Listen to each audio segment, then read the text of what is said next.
Bismillahirrahmanirrahim. Assalamualaikum warahmatullahi wabarakatuh.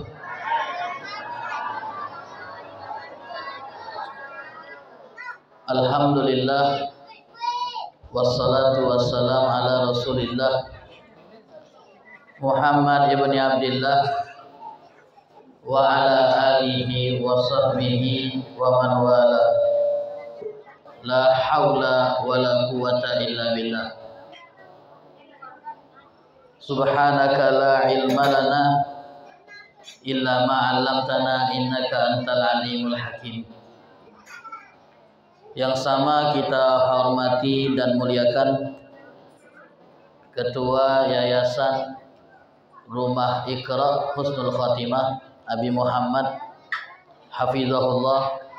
Semoga Allah senantiasa menjaga beliau, memanjangkan umur beliau, mensehatkan jasmani beliau, dan memberkahi langkah beliau dalam mendidik anak-anak agar dekat dengan Al-Quran. Juga kepada segenap Dewan Guru, Ustadz dan Ustazah yang mengajar di Rumah Iqra Husnul Khatimah. Mudah-mudahan Allah Ta'ala istiqomahkan mereka dalam mendidik anak-anak menjadi generasi Qur'ani, insyaallah, amin ya rabbal alamin. Yang kami hormati dan muliakan para sesepuh, para orang tua kita, para tokoh masyarakat, tokoh agama, hadirin wal hadirat rahimani wa rahimakumullah. Alhamdulillah, di menjelang siang hari ini, di tengah cuaca yang sedang hujan di luar, Allah kumpulkan kita di tempat yang berkah, tempat yang mulia. Kenapa kami katakan tempat ini berkah dan mulia? Karena di tempat ini sedang dicetak, sedang diajarkan kepada anak-anak Al-Quranul Karim, kitab yang menjadi sumber keberkahan buat umat manusia. Karena Allah Ta'ala berfirman di dalam Al-Quran, kitabun anzalnahu ilaika mubarakun. Al-Quran adalah kitab yang Allah turunkan kepada engkau, wahai Muhammad, yang mana kitab ini sangatlah berkah. Sumber keberkahan adalah Al-Quran. Kalau kita ingin bahagia, kalau kita ingin tenang, kalau kita ingin hidup damai, maka jangan jauh-jauh dari Al-Quran. Mendekat dengan Al-Quran. Banyak berinteraksi dengan Al-Quran. Akrab dengan Al-Quran. Baik dengan membaca, menghafal, mengajarkan, ataupun mempelajarinya. Maka keberkahan dalam hidup kita pasti akan kita rasakan melalui Al-Quran. Ada seorang murid, ada seorang santri yang pernah minta izin kepada gurunya bahwa dia ingin meneruskan studinya, belajarnya keluar kota. Tadi Abi Muhammad dalam sambutan berkata, anak-anak yang dididik di tempat ini dari mulai SD atau di bawahnya sampai mereka masuk jenjang SMP. Setelah SMP mereka menghilang, betul ya Abi Muhammad? Menghilang tanpa kabar, menghilang tanpa jejak, sehingga dikhawatirkan apa yang selama ini beliau ajarkan di Rumah Iqra ini hilang dan lenyap setelah mereka mulai menjauh dari tempat di mana mereka itu digembleng dan dididik. Mulai kecenderungan dengan Qur'annya hilang, kedekatannya dengan Qur'an hilang. Tidak lagi buka-buka Quran. Yang hafal tidak lagi mengulang hafalannya. Sangat disayangkan. Sangat disayangkan. Maka tadi betul kata beliau, peran orang tua itu sangat penting. Peran orang tua sangat penting untuk bisa mencetak anak yang dekat dengan Al-Quranul Karim. Kami lanjut dulu cerita yang ingin kami sampaikan. Jadi saat ada seorang santri pamit sowan kepada gurunya untuk melanjutkan studi keluar kota. Pesan gurunya satu, Pak, Bu. Pesan gurunya, wahai anakku, jangan jauh dari Al-Quran. Jangan kau jauh dari Al-Quran. Sebab keberkahan itu akan engkau dapatkan tergantung sebesar apa perhatianmu dengan Al-Quran. Semakin banyak waktu yang kau berikan untuk Quran, semakin banyak keberkahan yang engkau akan dapatkan. Dan ulama ini, murid ini mengamalkan pesan-pesan gurunya, Pak. Selama dia belajar keluar kota, dia banyak interaksi dengan Quran, mulai dari membaca dan mempelajarinya. Dan akhirnya dia pun menjadi seorang ulama besar. Berkah Al-Quran yang selalu beliau baca dan pelajari. Hadirin wal hadirat yang dirahmati oleh Allah, Bapak Ibu yang insya Allah senantiasa Allah Ta'ala lindungi, ketahuilah kalau seandainya Bapak Ibu punya satu anak yang menghafal Al-Quran, maka itu hadiah terbesar yang bisa dipersembahkan anak untuk Bapak Ibu. Anak yang hafal Quran itu adalah hadiah terbesar yang dipersembahkan seorang anak kepada bapak dan ibunya. Kenapa, Pak? Karena di akhirat nanti, dan mungkin kita sering mendengar ini, orang tua yang anaknya hafal Al-Quran akan dipakaikan mahkota di atas kepalanya, yang membuat orang-orang yang ada di padang mahsyar bertanya-tanya, siapa orang yang mengenakan mahkota itu? Apakah dia orang baik, orang soleh? Ternyata dia hanyalah orang tua yang anaknya hafal Quran. Dia seorang pedagang, dia seorang nelayan, dia seorang buruh, dia seorang ibu rumah tangga, tapi pakai mahkota bak ratu dan raja. Apa yang membuat dia dipakaikan mahkota? Ternyata karena anaknya seorang penghafal Quran. Tafadhal.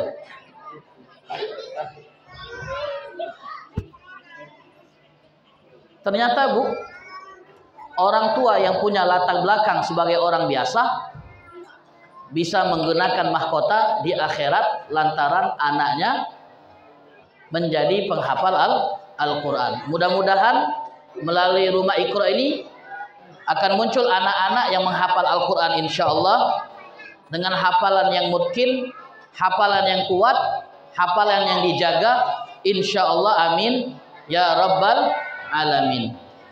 Hadirin wal hadirat yang dirahmati oleh Allah Subhanahu wa taala. Ada seorang bapak ketika anak perempuannya Pak masih SD, bapaknya ini memaksa anaknya untuk belajar ngaji dan menghafal Quran. Bapak Ibu tolong diperhatikan. Seorang bapak ketika anak perempuannya masih SD, dia paksa. Perhatikan, dia paksa anaknya untuk ngaji, untuk belajar Al-Quran dan menghafalkannya. Dipaksa anaknya di usia yang masih SD, usia yang anak-anak cenderung suka bermain.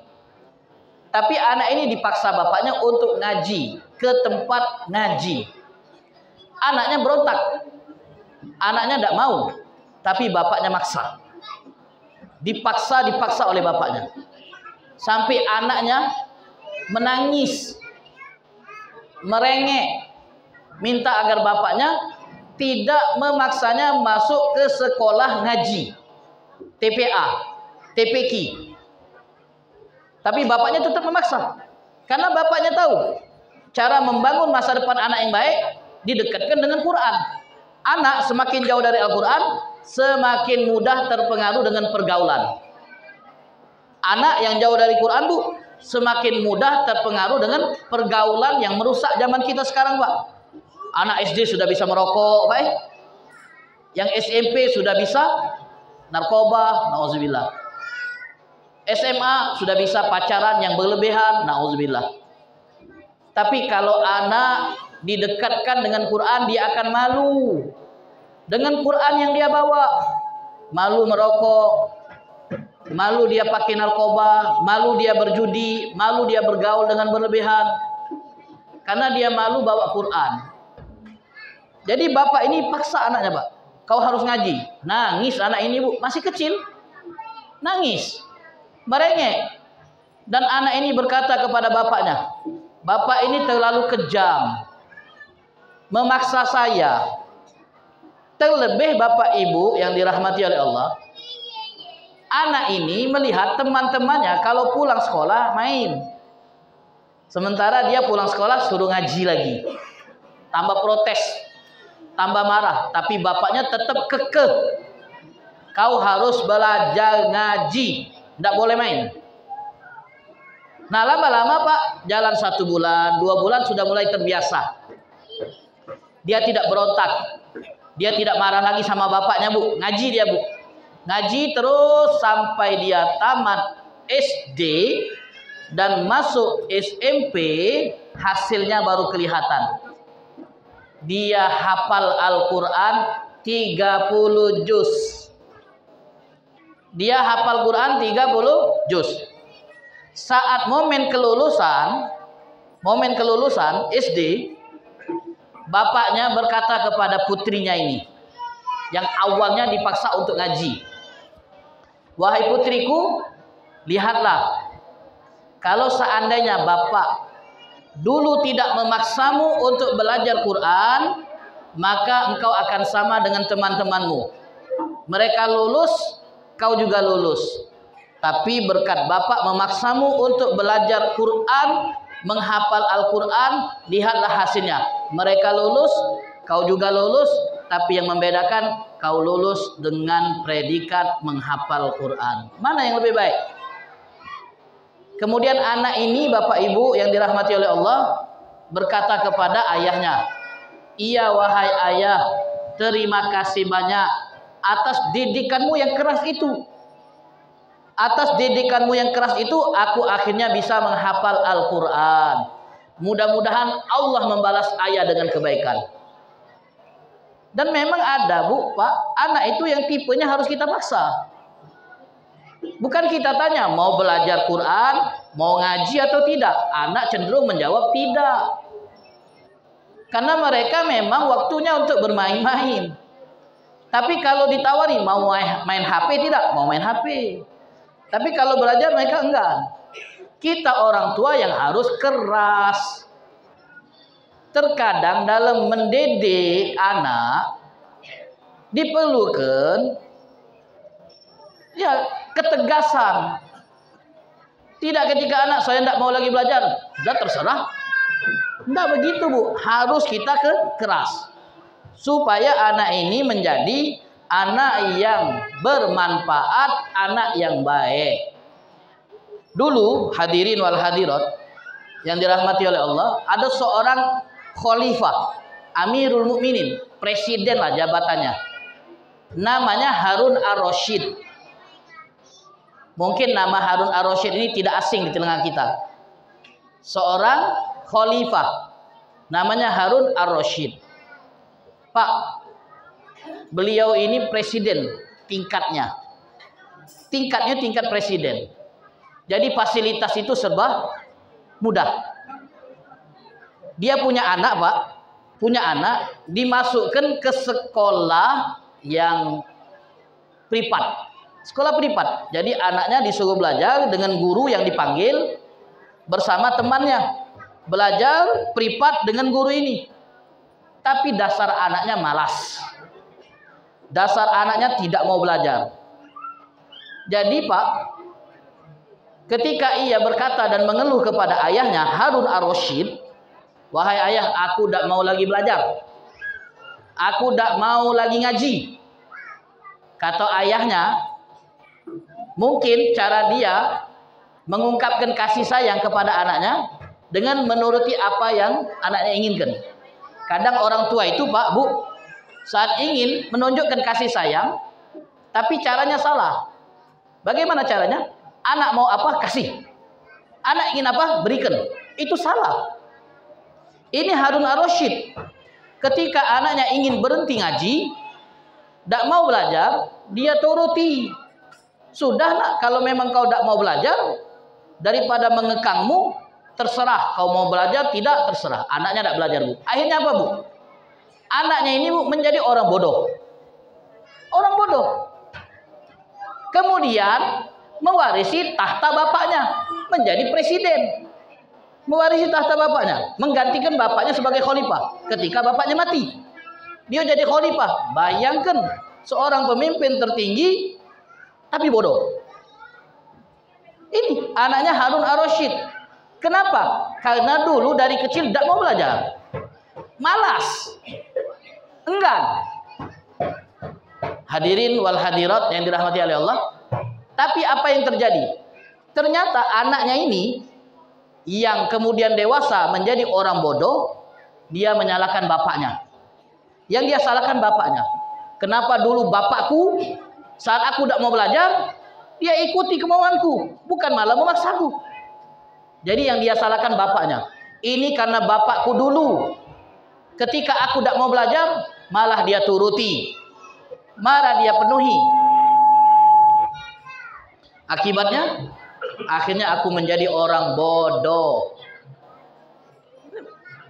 Oleh sebab itu, masa ada orang tua, Bu, yang membiarkan anaknya nanti di kemudian hari menjadi anak yang tidak berpengetahuan, tidak bisa baca Quran. Malu.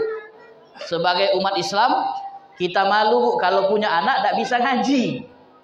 Malu kalau punya anak tidak bisa baca Quran, buta huruf hijaiyah.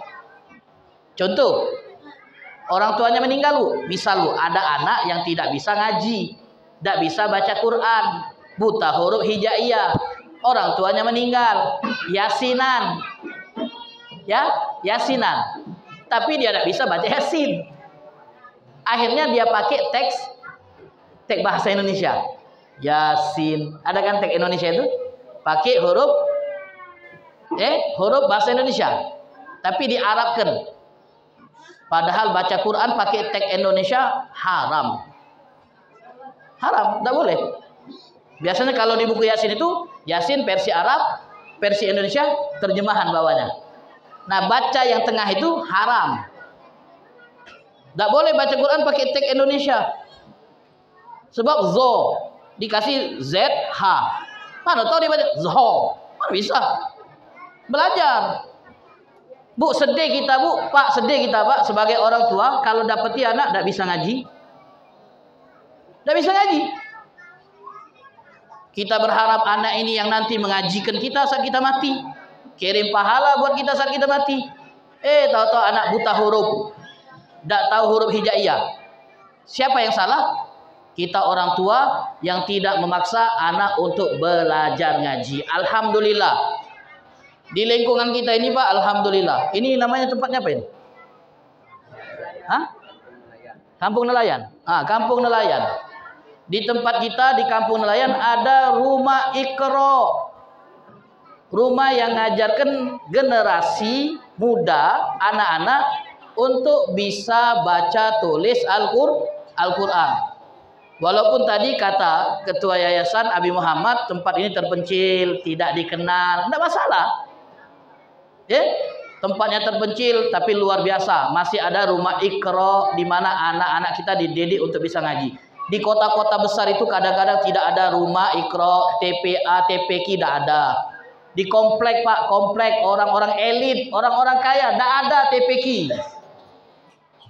Tidak ada TPA. Anak-anaknya tidak ada yang bisa baca Quran. Komplek besar, tidak ada tempat pendidikan.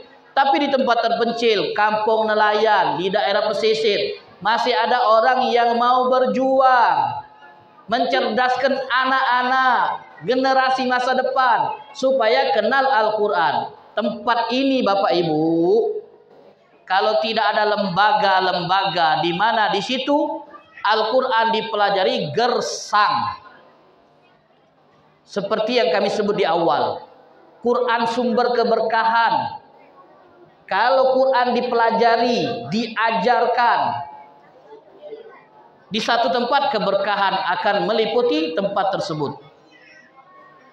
Jadi boleh kita katakan tempat ini menjadi sumber keberkahan buat kampung nelayan. Sebab di sini anak-anak dididik untuk bisa baca, tulis dan menghafal Al-Qur'anul Karim. Ya, kita minta kepada Allah, semoga Allah Ta'ala menjaga tempat ini, melindunginya, dan lahir dari tempat-tempat ini anak-anak yang berprestasi insya Allah, terutama di bidang Al-Quran. Amin ya Rabbal Alamin.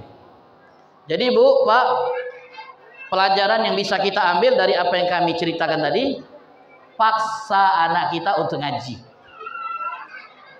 Bukan ditawari, Pak, nak mau ngaji tidak? Tidak mau ngaji dia, Pak. Paksa.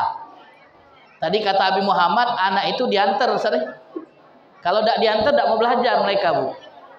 Diantar. Ayo nak ngaji, nak. Diantar. Hadirin wal hadirat, minta maaf. Bapak Ibu yang dirahmati oleh Allah, sekali lagi minta maaf. Kemungkinan kita sebagai orang tua, ada yang ngajinya tidak lancar.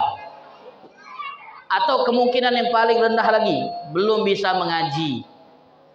Kemungkinan. Tapi kita tidak ingin anak kita jadi seperti kita yang tidak bisa ngaji. Semangati, Pak. Ajak mereka, paksa mereka untuk belajar ngaji. Jangan sampai mereka bernasib seperti kita yang tidak bisa ngaji. Jangan sampai. Quran luar biasa. Semakin banyak kita terikat terhubung dengan Quran, semakin berkah hidup kita, semakin baik hidup kita, semakin tenang keluarga kita, insya Allah. Hadirin wal hadirat yang dirahmati oleh Allah Subhanahu wa Ta'ala. Ada seorang ilmuwan berkata, saya rasa, kata orang ini, buku yang paling banyak dibaca di seluruh dunia itu hanya Quran. Buku kitab yang paling banyak dibaca di seluruh dunia itu hanya Al-Quran. Dia pastikan, Bu, yang paling banyak dibaca seluruh dunia itu Quran. Ada buku-buku, Bu, baik buku novel atau buku-buku yang lain yang banyak peminat untuk membacanya, tapi tidak ada orang yang paling banyak membaca buku yang seperti Al-Quran. Mulai dari zaman Nabi Muhammad sampai detik ini, Al-Quran terus dibaca. Al-Quran terus dibaca. Sudah 14 abad, 1400 tahun. Quran dari mulai saja dia diturunkan sampai saat ini masih dibaca, masih dipelajari, masih otentik, masih asli, tidak ada revisi, tidak ada perubahan. Untuk menunjukkan bahwa Quran memang kitab suci yang turun dari Allah. Kalau manusia, Bu, nulis buku, berlalu 10 tahun ada versi revisi, ada yang dirubah karena cara berpikirnya yang berubah. Quran sudah 1400 tahun yang lalu sampai detik ini tidak ada yang direvisi. Ayatnya, hukumnya tetap otentik, tetap asli dari sana, yaitu dari Allah Subhanahu wa Ta'ala. Jadi kata ilmuwan ini, kitab yang paling banyak dibaca di seluruh dunia adalah Al-Quran. Dan uniknya, kata beliau, Al-Quran itu, Pak, satu-satunya kitab yang paling mudah dihafalkan. Pak, satu-satunya kitab yang paling mudah dihafalkan Al-Quran. Kok bisa? Sebab Al-Quran bisa dihafal oleh semua generasi. Anak-anak ada yang hafal Quran, bapak-bapak ada yang hafal Quran, remaja ada yang hafal Quran. Bahkan kita sering melihat dan menyaksikan, apalagi di bulan Ramadan nanti, Pak, di acara televisi, ya, Hafiz cilik, Hafiz Indonesia, di acara, Pak, biasa di RCTI, Hafiz Indonesia akan menampilkan anak-anak yang cacat tapi hafal Quran. Anaknya cacat, Pak, hafal Quran. autis, hafal Quran. Anak autis itu, Pak Bu, mau kita ajarkan satu kalimat saja susah untuk mereka ingat. Tapi bayangkan ada anak autis hafal 30 juz. Kalau ndak Qur'ani kitab ajaib, kitab hebat, ndak mungkin anak autis hafal. Kami pernah menyaksikan video, Bapak Ibu, video. Seorang perempuan dewasa, autis. Bahkan dia cuma bisa mengenali bapak dan ibunya. Nama orang lain dia tidak tahu, Pak. Karena ada masalah di bagian otaknya. Tapi hafal Quran 30 juz. Suruh sambung ayat bisa, Pak. Nanti insya Allah anak-anak kita yang menghafal di rumah Iqra ini akan kita tes hafalannya, Pak. Anak autis dewasa hafal 30 juz. Bukan hanya hafal, bisa nyambung ayat. Untuk membuktikan orang itu hafal atau tidak, dites bisa nyambung ayat atau tidak. Dia bisa, Pak, nyambung ayat, ditampilkan di televisi. Dia autis. Ibunya ditanya, "Bu, bagaimana caranya ibu bisa menjadikan dan mencetak anak ini sebagai hafizah, perempuan yang hafal Quran? Bagaimana, Bu? Apa panggil guru untuk ngajar di rumah?" Enggak. Ternyata, Pak, ibunya cerita, anaknya ini, perempuan ini lahir dalam keadaan tidak normal, prematur. Usia 6 bulan di kandungan dia lahir. Jadi dimasukkan inkubator, dibesarkan di ruang inkubator. Kemudian kata dokter, anak ini cacat. Anak ini divonis cacat. Ibunya yang sayang kepada anak, dia mendidik, merawat anaknya dengan kesabaran. Anak ini sejak dibawa pulang ke rumah, setelah perawatan, itu diberi kamar khusus yang 24 jam disetel murattal Al-Quran. 24 jam. Kamar anak ini disetel murattal Al-Quran. 24 jam. Dari dia masuk ke kamar, saat dibawa dari rumah sakit, sampai dia bertumbuh dewasa, 24 jam kamarnya disetel murattal Al-Quran. Dan ternyata tanpa diduga oleh ibunya, anak ini merekam semua yang dia dengar lewat murattal. Direkam. Dan pada akhirnya ibunya terkejut ketika anak ini menyambung potongan ayat. Dites, bisa nyambung. Di situ ibunya baru menyadari, ternyata anak kami hafal Quran. Tidak lewat guru, tapi lewat murattal. Artinya kalau hal tersebut kita lakukan kepada anak kita, tadi kan ada beberapa bayi, ada 4 orang bayi kita resmikan tadi namanya. Itu kalau dibuat hal yang sama di kamarnya disetel murattal 24 jam, maka dia akan menjadi hafiz dan hafizah. Tapi enggak, Bu, kalau didikan zaman sekarang disetel lagu Ayu Ting Ting, Alamat Palsu, lagu-lagu yang viral di TikTok. Jadi anaknya dewasa hafal lagu, bukan hafal Quran. Sayangnya pendidikan orang tua zaman sekarang. Kitab yang ajaib, ini kata seorang ilmuwan. Kitab yang ajaib bisa dihafal oleh setiap generasi. Anak kecil 4 tahun hafal 10 juz. Anak kecil 5 tahun hafal 30 juz. Bukan juz 30 juz. Bahkan, Pak, guru kami cerita, bahwasanya ada orang yang umurnya sudah 70 tahun tinggal di wilayah konflik. Umur 70 tinggal di wilayah konflik, berhasil ngapal Quran di usia itu. Sebenarnya tidak ada alasan seorang itu tidak menghafal Quran karena faktor umur, karena faktor usia. Yang menjadi alasan itu karena kita tidak punya keinginan, itu saja. Yang buat kita itu tidak hafal Quran karena tidak punya keinginan dan tidak berdosa, karena menghafal Quran bukan wajib. Menghafal Quran itu hal yang hanya menjadi keutamaan bagi yang mau. Makanya Pak, kalau kita tidak hafal, usahakan anak kita yang menghafal. Niatkan, mudah-mudahan kalau tidak anak, cucu kita yang hafal Quran. Kenapa Pak, Bu? Sebab kalau ada satu anggota keluarga kita hafal Quran, dia bisa mensyafaati 40 anggota keluarga. Yang sudah dijamin masuk neraka bisa bebas dan masuk surga.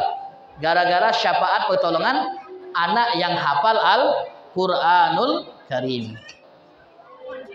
Jadi ini kata seorang ilmuwan tadi. Quran kitab yang unik, kitab yang ajaib. Semua orang bisa menghafalnya. Dan masih kata beliau, Quran ini Bu, unik. Quran ini ajaib Pak. Kenapa? Karena orang yang membacanya tidak pernah merasa bosan. Orang yang membacanya tidak pernah merasa bosan. Al-Fatihah itu sehari 17 kali kita ulang Pak dalam sholat 5 waktu. Ada yang bosan? Tidak ada kan? Mau ganti Fatihah dengan surat yang lain aja? Tidak ada yang bosan. Karena memang Al-Quran itu semakin dibaca semakin nikmat, semakin enak. Bukan merasa bosan bagi orang yang mengulang-ulanginya. Itu Al-Quran. Tidak membuat bosan orang yang mengulanginya. Jadi tidak heran kita Pak, kalau ada orang yang khotam, kemudian ngulang baca lagi, khotam, baca lagi, khotam, baca lagi. Karena memang Quran itu tidak membuat orang yang membacanya menjadi bosan. Malah rasa bosan hilang. Sebab kita membaca Al-Quranul Karim. Ini kitab Quran yang dipelajari tempat ini. Dan kemudian ma'asyiral hadirin wal hadirat yang dirahmati oleh Allah. Terakhir mungkin yang ingin kami sampaikan. Tadi beliau Ketua Yayasan Ustadz Abi Muhammad menyampaikan dalam sambutan. Beliau kalau mengadakan acara, beliau mengalami spot jantung. Atau kalau ada bangunan yang ingin dibangun, mulai beliau. Namun beliau berterus terang tadi, siapa yang beliau kenal, beliau todong, beliau ajak. Ini hal yang positif, ini hal yang baik. Kalau kita termasuk orang yang dikenal oleh beliau kemudian ditodong dan punya kemampuan untuk menyerahkan semua harta kita, jangan itu.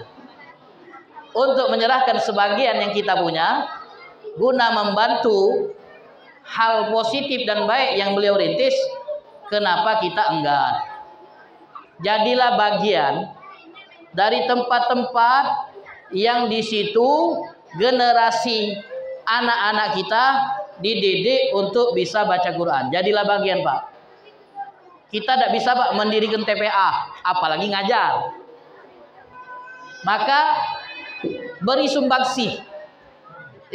Ikut andil dalam hal-hal yang berkaitan dengan tempat pendidikan Al-Quran. Kalau beliau minta bantuan ngajak orang-orang untuk membuat bangunan, fasilitas buat anak-anak ngaji, bantu seberapa yang kita punya. Karena tadi dalam riwayat disebutkan Pak, barang siapa yang membangun masjid karena Allah, maka Allah akan bangunkan seperti masjid di surga. Orang yang bangun masjid itu pahalanya akan Allah berikan rumah di dalam surga. Orang yang bangun masjid. Kata ulama, yang dimaksud membangun masjid di sini Pak, satu bisa jadi dia membangun dan menanggung semua biaya pembangunan masjid. Jadi yang membangun masjid satu orang Pak, pakai uang pribadi. Atau boleh jadi makna membangun di sini bukan dia yang membangun secara utuh, tapi ada donasi-donasi dari orang yang ingin ikut andil, termasuk membangun masjid. Termasuk yang membangun masjid adalah orang yang ikut nyumbang Bu. Ada masjid ingin dibangun di tempat kita, ikut nyumbang kita 10.000, 20.000, satu sak semen, satu truk pasir, maka kita termasuk orang yang membangun masjid. Jadi membangun masjid itu bukan berarti keluarkan dana pribadi, bangun masjid sampai selesai. Iya, itu yang paling utama. Karena dia bangun masjid dengan uang sendiri. Tapi termasuk kategori bangun masjid orang yang ikut nyumbang. Orang yang ikut andil, maka dia masuk kategori bangun masjid. Dan yang ketiga, Pak, orang itu bisa dikatakan membangun masjid walaupun dia tidak nyumbang. Dia tidak nyumbang. Dia bukan yang membangun sendiri, tapi dia mencari donatur. Dia yang mencari donatur, Pak, mendekati orang-orang kaya yang dia kenal. Tempat kami ada pembangunan masjid.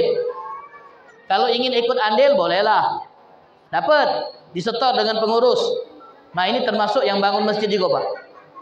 Nah, di sini konteksnya, Pak, tempat tahfiz. Rumah tahfiz, rumah iqra. Beliau ingin bangun, melengkapi fasilitas. Beliau ngajak, kita nyumbang, termasuk yang ikut membangun. Beliau ngajak, kita tidak punya uang, kita ngajak orang lain yang kita kenal untuk nyumbang, termasuk orang yang